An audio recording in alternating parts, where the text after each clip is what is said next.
بسم اللہ الرحمن الرحیم۔ آج جو سوا پارہ پڑھا گیا ہے اس میں سورۃ النساء کی تلاوت تقریباً ہو چکی ہے۔ کچھ حصہ سورۃ النساء کا انشاءاللہ کل کی تراویح میں ہوگا۔ آج کے اس سوا پارے میں خلاصے کے طور پہ 6 باتیں اہم ہیں۔ سب سے پہلی بات، اس سورت کا نام سورۃ النساء ہے، اور نساء عربی کا لفظ ہے، اس کے معنی آتے ہیں عورتوں کے، یعنی مستورات کے۔ چونکہ اس سورت کا سب سے بنیادی موضوع وہ عورتوں کے حقوق اور زمانے جاہلیت میں جو عورتوں کے ساتھ جڑے ہوئے مسائل اور مظالم تھے، اس کی طرف اللہ پاک نے اشارہ بھی فرمایا اور اس کا ازالہ بھی فرمایا۔ تو اس نسبت سے اس سورت کا نام ہی سورۃ النساء ہے، اور یہ واضح طور پہ اس بات کی دلیل ہے کہ یہ دین اسلام اس دنیا میں وہ واحد دین ہے، اور جناب رسول اللہ صلی اللہ علیہ وسلم پر اترا ہوا کلام وہ واحد کلام ہے جس نے سب سے زیادہ اس معاشرے کے اس کمزور طبقے یعنی عورتوں کے حقوق کی بات کی ہے۔ اور ایسی کوئی کتاب آج تک دنیا میں آسمانی نہیں کہ جس میں پوری صورت ہی عورتوں کے نام پر اتاری گئی ہو۔ تو یہ کتنی واضح دلیل ہے کہ دین اسلام سب سے بڑا علمبردار ہے اور سب سے زیادہ عورتوں کے حقوق کی پاسداری کرنے والا دین ہے۔ پھر اس صورت میں اللہ پاک نے بالکل شروع میں یتیم بچوں اور بچیوں کے حقوق کو بیان فرمایا ہے۔ چونکہ عرب معاشرے میں جہاں بہت ساری خرابیاں تھیں، وہاں ایک بہت بڑا ظلم وہ یتیموں کے ساتھ تھا کہ جو یتیم بچے اور بچیاں رہ جاتے تھے تو ان کے قریبی رشتہ دار، ان کے اقارب، ان کے اعزاء، وہ ان کا مال لے کر ان یتیموں کو دھکے دے کر گھروں سے نکال لیتے تھے۔ تو یتیموں کے ساتھ بدسلوکی زمانے جاہلیت کا ایک بدنما داغ تھا۔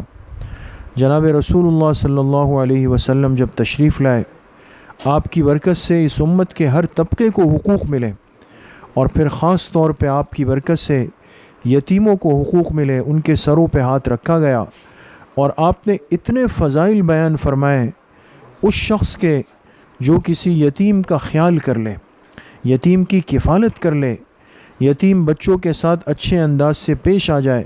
اس لیے حدیث پاک میں آتا ہے، آپ علیہ الصلاۃ والسلام نے فرمایا، انا وکافل الیتیم ہاکذا، اپنی 2 انگلیوں کو جوڑ کر آپ نے فرمایا، جس نے کسی یتیم بچے کی کفالت کی دنیا میں، قیامت میں وہ میرے ساتھ اتنا قریب ہوگا جیسے ہاتھ کی 2 انگلیاں آپس میں قریب ہیں۔ تو اتنا بڑا اللہ پاک نے اجر و ثواب یتیموں کی کفالت کے اندر رکھا۔ تو ہم جس مبارک دین کے ماننے والے ہیں اور جس مبارک پیغمبر کے امتی ہیں، اس میں ہمیں حکم ہے کہ ہم یتیموں کی کفالت کریں۔ اگر کسی خاندان میں یتیم بچے اور بچیاں رہ جائے، بجائے اس کے کہ ان کو حقارت کی نظر سے، کمزور نظر سے دیکھا جائے، بلکہ ان کے حقوق کا خیال رکھا جائے۔ اور اپنا خاندان کیا، علماء نے لکھا کہ انسان وقتاً فوقتاً خبرگیری کرے ایسے یتیموں کی کہ جو مسلمان بچے یتیم رہ جاتے ہیں، جا کر ان کا خیال رکھے، ان کے سروں پہ ہاتھ رکھے۔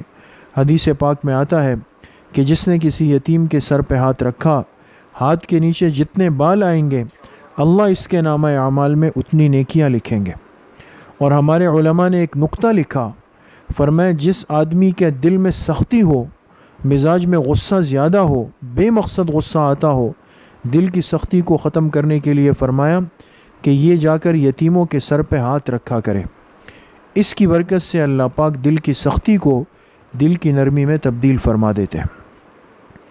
دوسری بات جو آج کے خلاصے میں ہے، اس سورۃ النساء میں اللہ پاک نے ایک اہم مسئلے میراث کی طرف اشارہ فرمایا ہے۔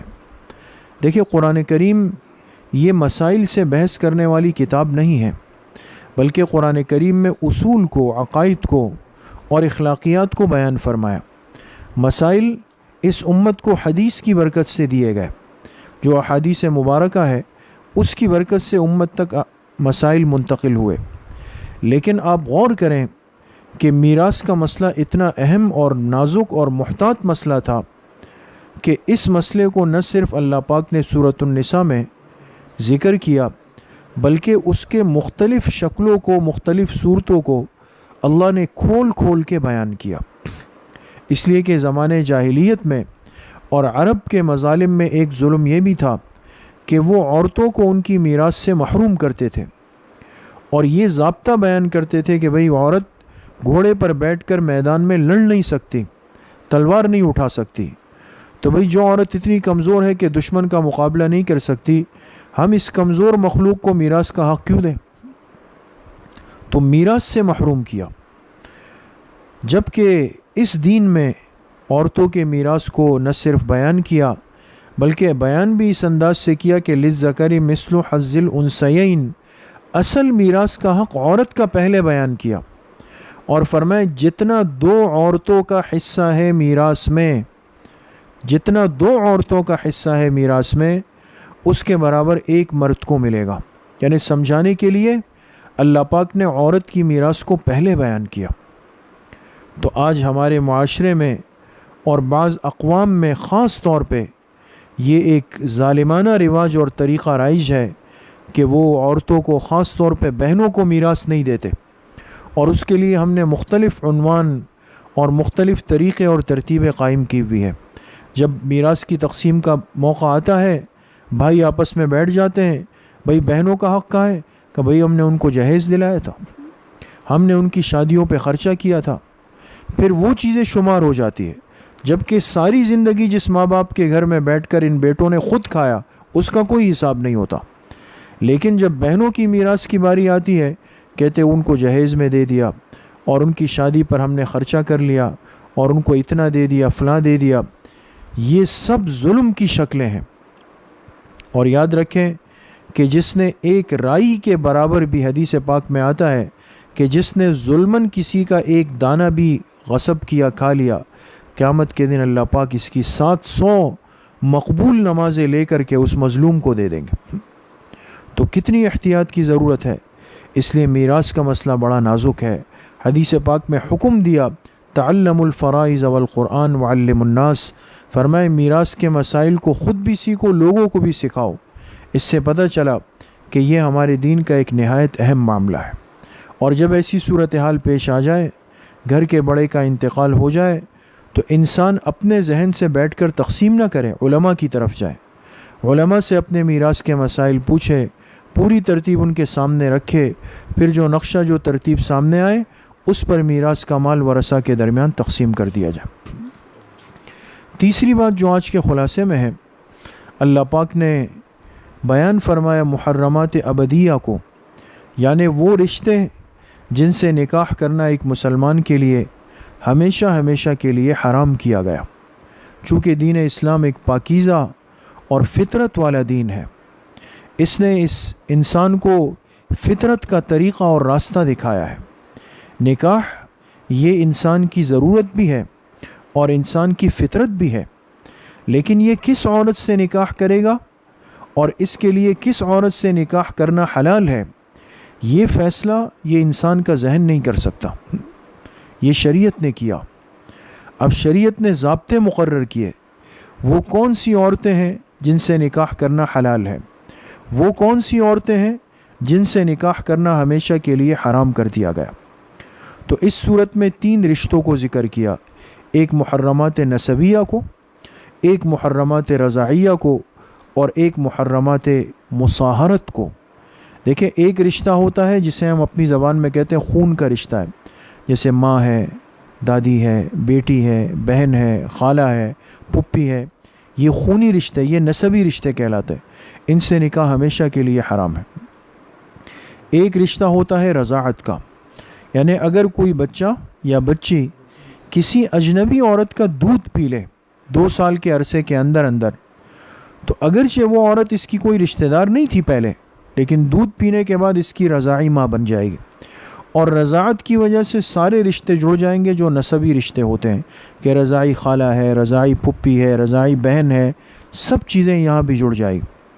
اور تیسرا رشتہ ہوتا ہے مصاہرت کا، یعنی سسرال کا۔ اگر انسان کا کہیں پر نکاح ہو جائے اور ایک عورت نکاح کے ذریعے سے اس کی بیوی بن کر آ جائے، تو اب اس کے بعد سسرالی رشتہ جڑ جاتا ہے، جیسے بیوی کی ماں جو ہے وہ ساس ہے۔ اب ساس سے نکاح کرنا ہمیشہ ہمیشہ کے لیے حرام ہو جاتا ہے۔ تو بہرحال محرمات ابدیہ کا بیان بھی سورۃ النساء کے اندر اللہ پاک نے فرمایا ہے۔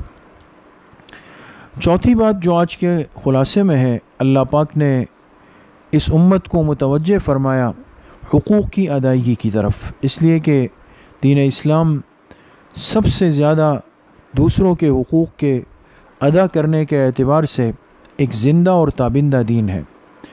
انسان دوسروں کا حق ادا کرنے والا بنے اور اس فکر میں ہماری زندگی گزرے کہ کسی کا حق میرے ذمے پہ نہ آئے۔ دیکھیں آج فتنوں کے دور میں ہمیں کیا سکھایا گیا کہ اپنے حقوق کی بات کرو، جبکہ دین کہتا ہے دوسرے کے حق ادا کرنے والے بنو۔ اس لیے کہ قیامت کا مسئلہ تو یہ ہے نا، قیامت میں اللہ پاک یہ ہم سے تھوڑی پوچھیں گے کہ تمہیں تمہارا حق ملا یا نہیں ملا۔ ہاں یہ ضرور پوچھیں گے کہ تم نے دوسرے کا حق دیا یا نہیں دیا ہے۔ کسی کا حق میرے ذمے پر نہ رہ جائے اور میں اس حالت میں دنیا سے نہ چلا جاؤں۔ تو یہاں مفسرین نے اس واقعے کو ذکر فرمایا کہ خانہ کعبہ کی جو چابی تھی وہ مکہ مکرمہ میں ایک خاندان چلتا ہوا آ رہا تھا، شیبی خاندان تھا، بنو شیبہ کا، ان کے پاس خانہ کعبہ کی چابی تھی۔ حضور علیہ الصلاۃ والسلام جب عمرے کے لیے تشریف لائے تو آپ نے عثمان ابن طلحہ جو کلید بردار تھے ان سے کہا کہ مجھے کچھ دیر کے لیے چابی دے دیں تاکہ میں 2 رکعت نماز پڑھ لوں۔ تو اس وقت تو ان کی بادشاہت تھی، اس نے منع کیا۔ آپ نے فرمایا یاد رکھو ایک دن آئے گا یہ چابی میرے پاس ہوگی اور تم میرے پاس آؤ گے۔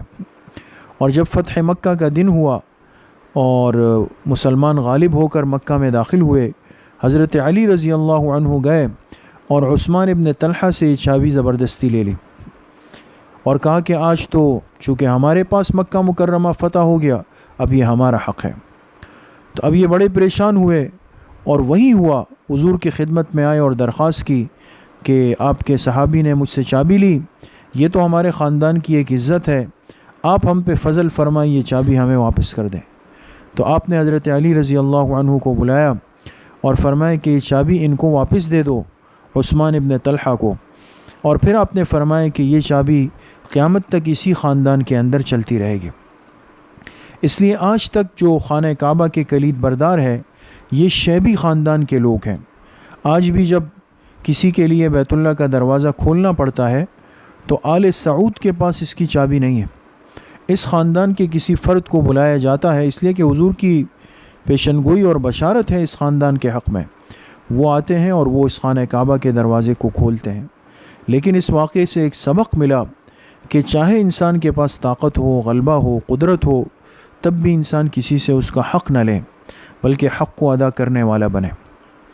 5ویں بات جو آج کے خلاصے میں ہے، اللہ پاک نے ایک صاحب ایمان کی جسم کی، جان کی، خون کی قدر و قیمت کو، منزلت کو بیان فرمایا کہ اگر کسی نے جان بوجھ کر ایک مومن کو قتل کیا، ومن قتل مؤمنا متعمدا، جان بوجھ کر ایک ایمان والے کا قتل، یہ اللہ کے نزدیک کتنا بڑا جرم ہے۔ آج اگر ہم دنیا اور دنیا کے حالات پہ غور کریں تو شاید ایسا نظر آتا ہے کہ سب سے آسان اور سستا کام وہ کسی مسلمان کی جان سے کھیلنا ہے۔ اور آپ خود اندازہ لگائیں کہ کتنے واقعات اور حوادثات میں ہزاروں مسلمان وہ خاک و خون کر دیے جاتے ہیں، اور اب تو ہمیں احساس اور پرواہ بھی نہیں ہوتی، اور لوگ کہتے ہیں بھئی 1-2-4 آدمی اگر کراچی میں دن میں قتل ہو جائے تو یہ تو ایک روٹین کا معاملہ ہے، نعوذ باللہ من ذالکم۔ یعنی ایک انسان اور ایک صاحب ایمان کے قتل کو اتنا سستا کر دیا گیا، جبکہ اللہ کے نزدیک ایک مومن کی جان بہت قیمتی ہے۔ اس لیے فرمایا جس نے کسی ایک مومن کو جان بوجھ کے قتل کیا۔ اب دیکھیں یہاں ایک نقطے کی بات سمجھنے کی ہے، کفر وہ گناہ ہے جس پر ابدی جہنم ہے۔ اگر نعوذ باللہ ایک آدمی کافر کفر کی حالت میں دنیا سے جاتا ہے، یہ ہمیشہ کی جہنم میں جائے گا۔ باقی جتنے گناہ ہے چاہے وہ کتنا ہی بڑا ہو، لیکن اس پر اتفاق ہے کہ کوئی بھی گناہ انسان کو ابدی جہنم میں نہیں لے جائے گا۔ صرف ایک گناہ قرآن کریم نے ایسا بتایا کہ جو گناہ کبیرہ ہے اور اس کا مرتکب ہمیشہ کی جہنم میں جائے گا، وہ کیا ہے؟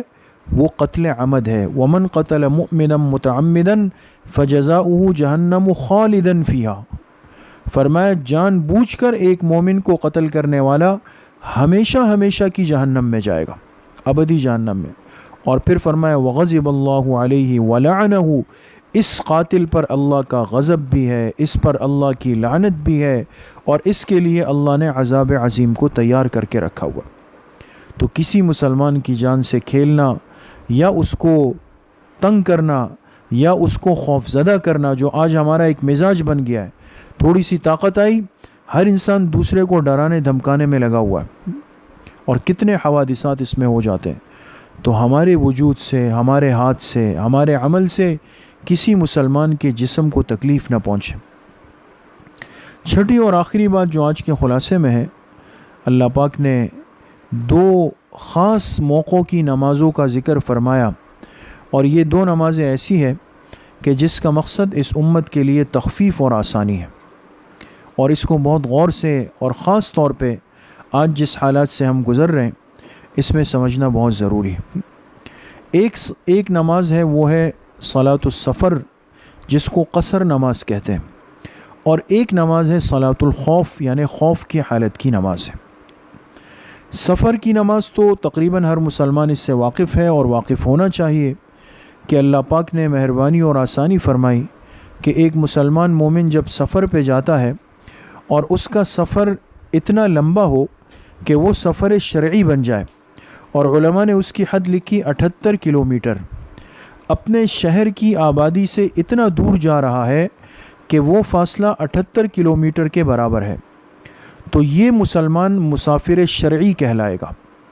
تو اس کے لیے آسانی یہ ہے کہ وہ فرض نماز جو 4 رکعت والی ہے وہ 2 رکعت میں تبدیل ہو جائے گی، اور باقی جو 2 رکعت والی ہے وہ 2 رہے گی، جو 3 والی ہے وہ 3 رہے گی، لیکن ظہر، عصر، عشاء کی جو 4 فرض ہے یہ 2 میں تبدیل ہو جائے گی۔ اس کو قصر نماز کہتے ہیں، اور اس کا مقصد مسافر کے لیے آسانی پیدا کرنا ہے کہ یہ سہولت سے اپنی نماز پڑھ لے۔ دوسری نماز ہے صلاۃ الخوف۔ صلاۃ الخوف کا مطلب یہ کہ اگر مسلمانوں پر، امت پر کوئی ایسا موقع آ جائے جو خوف کا موقع ہو، اور اس کی شکل یہ لکھی ہے کہ دشمن سے آمنا سامنا ہو، مقابلہ ہو، دشمن بالکل سامنے کھڑا ہے، اور ایسے موقع میں نماز کا وقت آ جائے۔ اب وہ دیکھیں، بہت غور سے سنیں، اگر حالت خوف میں نماز کا وقت آ جائے، آج بڑی باتیں ہوتی ہے اور بڑے بڑے دلائل، ہر آدمی آج مفتی اعظم بن کر علماء کو سمجھانے میں لگا ہوا ہے کہ جی دین میں تو آسانی ہے، اور دیکھیں فلاں موقع پر بارش ہوئی، آپ نے فرمایا گرم۔ بھائی قرآن آ کر دیکھیں، پہلے قرآن دیکھیں، قرآن کیا کہہ رہا ہے۔ جب مسلمان کافر سے حالت جنگ میں ہے، اور جنگ بھی اس طرح ہے کہ دشمن سامنے صف بنا کے کھڑا ہوا ہے، اور ایسے موقع پہ نماز کا وقت آ جائے، تو شریعت کیا کہتی ہے؟ جماعت چھوڑ دو؟ نہیں، جماعت نہیں چھوڑنی، ترتیب بتائی کہ امام جماعت کو 2 حصوں میں تقسیم کر دے، ایک کو اپنے پیچھے کھڑا کر دے، ایک کو دشمن کے مقابلے پہ کھڑا کر دے، ایک کو 1 رکعت پڑھائے وہ چلا جائے، پھر دوسرا اس کو دوسری رکعت پڑھائے۔ اب یہاں کوئی سوال تو کر سکتا ہے نا کہ دشمن اتنا سر پہ کھڑا تھا، اللہ اجازت دے دیتے کہ بھئی جا کے اپنی اپنی نماز پڑھ لو، کہیں دشمن حملہ آور نہ ہو جائے۔ قرآن کریم کی سورۃ النساء نے رہتی دنیا تک ایک سبق اور پیغام دیا ہے کہ ایک مسلمان کے لیے بڑی قدر و قیمت ہے اس کی جماعت کی نماز کی، بڑی قدر و قیمت ہے ایک امام کے پیچھے آ کر نماز پڑھنے کی۔ ہم اپنی جماعت کی نماز کو اتنا ہلکا نہیں کر سکتے۔ ٹھیک ہے، حالات کا تقاضا ہے، صورتحال وبائی ہو، تکلیف ہو، اجتماعیت کی حفاظت مقدم ہے، لیکن اس کا فیصلہ علماء امت کریں گے کہ کس ترتیب پہ چلنا ہے۔ اگر ہم پر یہ بات مسلط کر دی جائے کہ نہیں جی بس یہ صورت آپ جماعت ہی چھوڑ دیں، ختم کر دیں، تو پھر یہ صلاۃ الخوف، یہ جو ہم تلاوت کر رہے ہیں، قرآن کو پڑھ رہے ہیں، اس کی کیا تعویل کی جائے گی پھر؟ اس لیے ہمیں اس کو سمجھنا چاہیے۔ مردوں کے لیے جماعت کی نماز مقدم ہے، ہاں اگر صورتحال ایسی ہو، وبائی ہو، تکلیف کی ہو، خوف کی ہو، اس میں انسان حکمت اور تدبیر کو، احتیاطی تدابیر کو اختیار کر لے گا۔ لیکن کوشش یہ ہوگی کہ ہم اپنی جماعت کی نماز کو نہیں چھوڑیں گے۔ تو بہرحال صلاۃ السفر کا، صلاۃ الخوف کا بیان بھی سورۃ النساء میں ہے۔ اللہ پاک مجھے بھی آپ سب کو صحیح عمل کی توفیق نصیب فرمائے۔ وآخر دعوانا ان الحمد للہ رب العالمین۔